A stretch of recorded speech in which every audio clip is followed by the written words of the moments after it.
വിക്രമനും മുത്തും രാത്രി കൊള്ളക്കിറങ്ങിയതാണ്. ഛേ, ടോർച്ച് കത്തുന്നില്ലല്ലോ. ബാറ്ററി വീക്കായതാ. ഇന്നിനി പണി നടക്കില്ല. വിക്രമ, ഒരു ഐഡിയ. ആ ശാസ്ത്രജ്ഞന്മാരുടെ പരീക്ഷണശാല ഇവിടെ അടുത്തല്ലേ? അവന്മാരോട് ഒരു ടോർച്ച് കടം തരാൻ പറഞ്ഞാലോ? കടമോ? ഒന്നു വിരട്ടിയാൽ സ്വന്തമായിട്ടങ്ങ് തരില്ലേ? ലുട്ടുലുടുക്കിന്റെയും ഗുൽഗുൽമാലിന്റെയും പരീക്ഷണശാലയിൽ ടൊക് ടൊക് ടൊക് ടൊക്.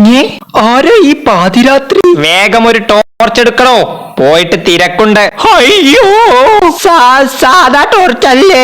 ഓഹോ, സാധാ അല്ലാത്ത ടോർച്ചും ഉണ്ട് അല്ലേ? അയ്യോ ഇല്ല.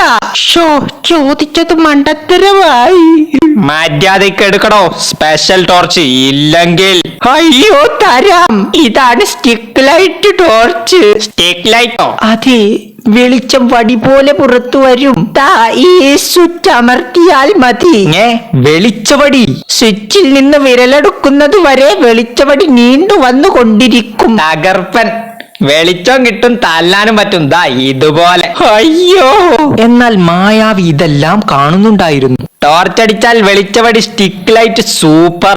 അതെ അതെ. വല്ല പട്ടിയോ പാമ്പോ വന്ന തല്ലാൻ ഇത് മതി. പോലീസ് വന്നാൽ അവരെയും തല്ലാം. എങ്കിൽ എനിക്കും വേണം ഒരു വടി. ശരി, പിടിച്ചോ. ഇവന്മാരെ വെറുതെ വിട്ടാൽ പറ്റില്ല. ഓ മറിയും ഒട്ടിപ്പോ.